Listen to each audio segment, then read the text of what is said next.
Delhi border पे जो धंधा करने वाले बैठे हैं, क्या वे अपने पैसे से खा रहे हैं? हाँ।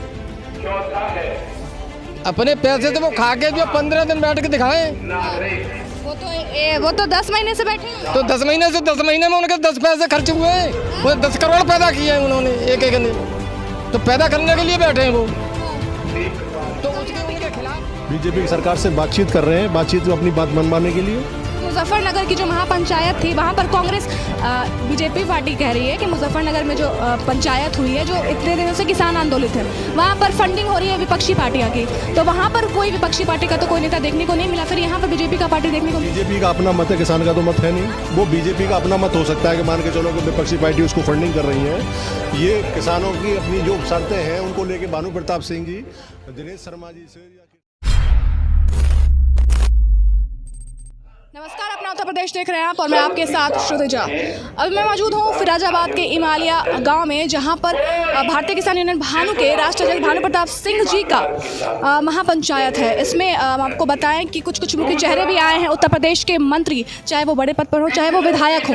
बता दें कृषि मंत्री और साथ साथ उप मुख्यमंत्री जी भी यहाँ पर, दिनेश शर्मा जी भी यहाँ पर मौजूद हैं। जब उनसे बातचीत की तो उन्होंने साफ साफ कहा है कि वो उनका समर्थन देने के लिए यहाँ पर आए हैं। यहाँ पर किसानों की मांग क्या है, किसानों की मांग क्या है, किसान क्या चाहते हैं, लोगों से बात करते हैं और जानते हैं। चूँकि जब भानु प्रताप सिंह जी अपना भाषण दे रहे हैं तो वो साफ साफ कह रहे हैं किसान आयोग गठन होना चाहिए यहाँ पर किसानों के लिए। और जहाँ तक मैं आपको बताऊँ, भीड़ की जहाँ तक बात है, तो भीड़ जो आप देख सकते हैं यहाँ पर हज़ारों लोग में भीड़ आए हैं। चूँकि जब हमने बात की थी भानु प्रताप सिंह जी से तो उन्होंने दावा किया था कि लाखों की संख्या में लोग यहाँ पर मौजूद होंगे, उनका समर्थन देने के लिए आएंगे। लेकिन आप देख सकते हैं हज़ारों में भीड़ है। और चलिए आप लोगों से बात करते हैं और जानते हैं कि लोग यहाँ पर क्यों आए हैं, क्या उनकी मांग है और भानु प्रताप सिंह जी का मेन ये प्रदर्शन क्यों है, ये रैली क्यों है। हम आए हैं किसान यूनियन की सभा में किसानों की समस्या रखवाने के लिए। क्या समस्या, कैसी समस्या? अरे सबसे बड़ी समस्या ये है कि जो वहाँ बैठे हैं धंधा करने वाले, दिल्ली बॉर्डर पे जो धंधा करने वाले बैठे हैं, क्या वे अपने पैसे से खा रहे हैं? अपने पैसे से वो खा के जो 15 दिन बैठ के दिखाएं, वो तो 10 महीने से बैठे हैं। तो 10 महीने में उनके 10 पैसे खर्च हुए हैं। वो 10 करोड़ पैदा किए हैं उन्होंने एक ने, तो पैदा करने के लिए बैठे हैं वो।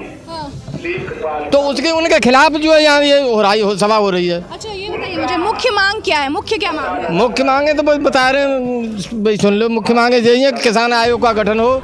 जैसे जो किसान की आय को दूनी करने का प्रस्ताव है रखा है, वो आलू का आधा भी पैसा नहीं मिल रहा, तो इसका भी कुछ किया जाए। तो किसान आयोग का गठन हो और उसके हिसाब हो। मुझे ये बताइए कि अभी जो बीजेपी की सरकार, मतलब अभी उप मुख्यमंत्री जी भी आए हैं, कृषि मंत्री भी आए हैं, जो राकेश टिकैत है, जो विपक्ष पार्टी है, वो कह रही है कि बीजेपी का पूरा समर्थन है, जानबूझकर वो समर्थन कर रहे हैं ताकि जो किसान आंदोलन है उसमें विघटन डाल सकें। देखो आप यहाँ कितनी भारी तादाद में किसानों को देख रहे हैं। किसान किसी पार्टी का नहीं है, किसान देश में 80% की तादाद में है। तो ये सरकारें सारी किसानों के ऊपर बनती हैं। अब किसान अपनी समस्या लेकर किसके पास जाएगा? किसान अपनी समस्या को लेकर सरकार के पास जाएगा। आज सरकार को यहाँ बुला के हम बैठे हुए हैं, अपनी मांगों को मनवाएंगे। यहाँ पे हमारी मुख्य मांग इसमें किसान आयोग का गठन और संपूर्ण रूप से पूरे देश के किसान का संपूर्ण रूप से कर्ज माफ हो। किसानों की जो आए दिन आत्महत्या करते हैं किसान, उस पर क्या करें? उस पर ही तो है कि किसान आए दिन आत्महत्या कर रहा है, कर्ज के नीचे दबा हुआ है। आज मुख्य मांग में वही हमारी है कि किसान एक बार, पूरे देश का किसान कर्जा मुक्त हो जाए। सरकारों ने आज तक, सरकारों की गलत नीतियों के कारण किसान कर्जों के तले दबता चला गया है। हमारे राष्ट्राध्यक्ष जी का वही मानना है कि किसानों को एक बार कर्जे से मुक्त करें, किसान आयोग का गठन करें। जब किसान आयोग का गठन हो जाएगा तो ये तीनों कृषि कानूनों का कोई औचित्य नहीं रहेगा। अच्छा ये बताइए मुझे, भानु प्रताप सिंह जी जो हैं वो हमेशा राकेश टिकैत को चोर बुलाते हैं, टिकैत बुलाते हैं, डकैत, सुन लीजिए सवाल सुन लीजिए, डकैत बुलाते हैं। लेकिन अगर पिछले हम जाएं, जब बहुत दिन पहले जाएं, पिछले समय में आपको पता होगा उनके पिताजी से उनके संबंध अच्छे थे। ऐसा है, राष्ट्राध्यक्ष जी जो हमारे भानु प्रताप जी हैं, इनको लेने के लिए महेंद्र सिंह टिकैत इनके गाँव आए थे। भानु प्रताप जी के पिताजी ने कहा था कि आप महेंद्र सिंह टिकैत के साथ काम करो। इन्होंने उनके साथ मिलकर प्रदेश अध्यक्ष रहे, काफ़ी दिन तक रहे, लेकिन जब वो बुजुर्ग हो गए, उनके हाथ से जो है मामला नहीं रहा, तो अब राकेश टिकैत जी के जब हाथ में मामला आया तो कुछ विचारों में थोड़ा सा इनका भिन्नता है, वो अलग बात है। वो भी किसानों की बात कर रहे हैं और हम भी किसानों की बात कर रहे हैं। क्या कह रहे हैं राकेश टिकैत जी कि बीजेपी फंडिंग कर रही है? ये तो सब गलत है। बीजेपी का क्या मतलब है? राकेश टिकैत बीजेपी की सरकार यहाँ पे क्यों आई है? बीजेपी की सरकार से बातचीत कर रहे हैं, बातचीत अपनी बात मनवाने के लिए। फिर मुजफ्फरनगर की जो महापंचायत थी वहाँ पर कांग्रेस बीजेपी पार्टी कह रही है कि मुजफ्फरनगर में जो पंचायत हुई है, जो इतने दिनों से किसान आंदोलित है, वहाँ पर फंडिंग हो रही है विपक्षी पार्टियाँ की, तो वहाँ पर कोई विपक्षी पार्टी का तो कोई नेता देखने को नहीं मिला, फिर यहाँ पर बीजेपी का पार्टी देखने को मिला। बीजेपी का अपना मत है, किसान का तो मत है नहीं। वो बीजेपी का अपना मत हो सकता है कि मान के चलो कि विपक्षी पार्टी उसको फंडिंग कर रही है। ये किसानों की अपनी जो शर्तें हैं उनको लेके भानु प्रताप सिंह जी, दिनेश शर्मा जी से या कृषि मंत्री जी से अपनी विचार, जो किसानों की जो मूल मांगे उनको रखा है उन्होंने। अब मूल बातों पे कितना सहमत हो पाते हैं या कितनी उसमें सहमति बन पाती है, वो इसके बाद में देखने का समय है। किसानों का तो गुट अलग अलग हो गया है ना, कहें जाए कि लड़ाई हो रही है एक तरीके से। आप देखिए 10 महीने से उधर किसान अलग हैं, क्योंकि किसान हमारा अन्नदाता है ना, तो अगर उधर आधा किसान उधर है, आधा किसान इधर है, यहाँ पर महापंचायत है, क्या चल रहा है देश में? ये देश में जो चल रहा है, एक किसानों की मांग चली हुई है, इसका समाधान हो जाए सभी किसानों का। और रही गुट वाली बात, ये गुटबाजी देश में नहीं होनी चाहिए, ये शर्मनाक बात है। सरकार को सोचना चाहिए, विचार करना चाहिए, किसान के साथ होना चाहिए और इनकी बात को सुनना चाहिए। उसका कोई बीच का ही रास्ता निकल जाए तो वो निकल लेना चाहिए। हम दोनों की एक ही है मांग। जितने भी संगठन हैं भारत के अंदर, जितने भी किसान संगठन है, सबकी मांग एक है, किसान बचाओ। इस टाइम जो किसान है वो बहुत ज़्यादा दयनीय हालत में है। किसान आत्महत्या करने पर मजबूर है, किसानों के बच्चों की फीस जमा नहीं हो रही, और ये सरकारी नुमाइंदे एसीओ गाड़ी में चलते हैं, हेलीकॉप्टर में आते हैं। इसलिए ये सारे संगठनों का जो मतलब है, उनका मतलब ये है किसानों को तो आपने ही दिया है ना वोट, हमने दिया है तभी तो इनसे मांग रहे हैं। अभी आप कहने कि ये क्यों आए हैं? जब वोट हमने इनको दिया तो मांगेंगे किससे?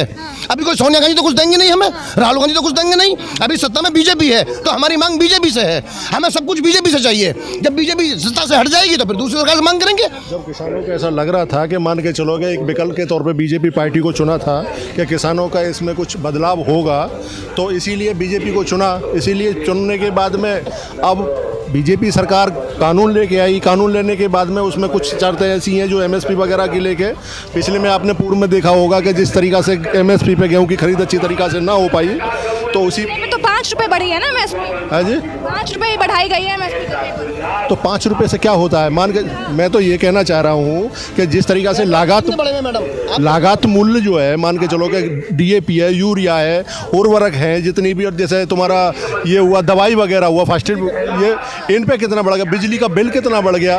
पहले सबसे ज़्यादा जो सब्सिडी जो होती। भानु प्रताप सिंह जी क्या राजनीति में आना चाहते हैं क्या? अभी तो किसान संगठन में ऐसा कुछ नहीं है, अभी ऐसा कुछ नहीं संगठन से है, हम लोग सभी इनके संगठन में काम करते हैं। मैं प्रदेश महासचिव हूँ, किसानों के साथ हैं जी। भारतीय किसान यूनियन एक राजनीतिक संगठन है, इसमें राजनीति का कोई विकल्प ही नहीं है। भानु प्रताप मांगे सर, क्या मांगे आप लोगों को? मांग यही है कि हमारी बिजली सस्ती होनी चाहिए, बिजली का बिल माफ़ होना चाहिए, किसानों के जो कर्जे हैं वो माफ़ होने चाहिए। किसान हर तरह से दब रहा है। कितनी यूनिट आप लोग देते हैं? अभी तो एक किसान का मतलब 40-50 हज़ार बिल आ रहा है। किसी भी प्रदेश में चले जाओ, सब जगह किसी प्रदेश में चले जाओ, 500 रुपये का बिल है ट्यूबवेल का, और हमारे यहाँ पे 2500 रुपये का बिल है ट्यूबवेल का। बिजली का निजीकरण जो हुआ है, निजीकरण के कारण ही तो सबसे ज्यादा बिजली का बिल बढ़ा हुआ है प्रदेश में। निजीकरण, और दूसरी बात ये है कि आगरा टीटी क्षेत्र होने के बाद में ताज ट्रेपेजियम क्षेत्र होने के कारण इसके मतलब आउटसाइड में चले जाओ तो बिल जो है 800 रुपये, और टीटी क्षेत्र में बिल 3200 रुपये। तो टीटी क्षेत्र में जो किसानों ने गए काहे गए, किसानों ने मारे में गए। योगी जी का काम कैसा लग रहा है? योगी जी का बढ़िया है। हमें अखिलेश जी आ जाएं, मायावती जी आ जाएं, कोई भी आ जाए, यहाँ सरकार से कोई संबंध नहीं है हमारा। हमें अपनी समस्याओं से एक बात में जानना। एक मिनट, आप लोग समस्या की बात करते हैं, समस्या आपके पास है, सरकार किसकी है? निदान किसी ने नहीं किया, मान के मैं वही पूछना चाह रही हूँ। अभी योगी जी भी आए, योगी जी ने भी कोई निदान नहीं किया है। ये बताइए ना, नहीं, अभी योगी जी ने कोई कोई निदान नहीं किसी किया है, कोई निदान- वही कोशिश चल रही है। आज जो इतनी भीड़ यहाँ जमा है वो योगी से निदान कराने के लिए जमा है। अगर योगी जी जो किसान की बात करेगा वही देश पर राज करेगा। किसान का नारा है, जो किसान की बात करेगा वही देश पर राज करेगा। या तो बीजेपी सरकार किसानों की मांगों को मानती है, वरना इसको भी जाना होगा। बहुत क्लियर सी बात है किसान सरकार की। तक मैं पहुंचाना चाहता हूं, योगी जी ने धान का रेट क्या रखा है, बाजरे का क्या रखा है, क्या वो खरीदते हैं? रेट तो ये रखते हैं, खरीदते तो है नहीं उसको। फिर किसान मंडी में लुटता है 1200 रुपये कुंटल में। बाजरे के रेट उन्होंने के अंदर 2% किसान का कभी भी गेहूं, वो तुम्हारा धान कभी भी बिक्री पत्र में नहीं आया, बिक्री नहीं हुआ। क्या कह रहे हैं? अरे मैं ये कह रहा हूँ अधिकारी लोग लापरवाह करते हैं, मंडी में जाते हैं, वहाँ सब मंडी में पड़े रहते हैं किसान। क्या काम है यहाँ के विधायक? हैं? विधायक का काम कैसा है? अरे विधायक का काम तो ठीक है, अभी कल परसों हुआ है, उपचुनाव हुआ है, उसमें तो कोई बात नहीं है। अभी तो वो नए नए बेचारे वो क्या करेंगे, अभी 4-5 महीने में वो क्या कर पाएंगे। हम तो कहने का मतलब ये है कि हमारा 80 रुपये किलो सरसों बिक रहा है और 250 रुपये के एक पैकेट आलू बिक रहा है 50 किलो। अब ये इन पे कंट्रोल क्यों करें? 800-800 रुपये की एक किसान पैकेट लेके आ रहा है। बाजरा जो हमारा 15 रुपये किलो बिक रहा है, 15 रुपये किलो हमारा बिक रहा है, वो का नाम 300 रुपये की पैकेट है। कभी सरकार ने सोचा है कि 300 रुपये में उन्होंने क्या लगा दिए बीज के लिए? ऐसा है 300 रुपये में भी हम बेचते रहे क्योंकि हम किसान है, देश को चलाएंगे। लेकिन समस्या ये है कि 300 बार आलू दिल्ली पहुँचते पहुँचते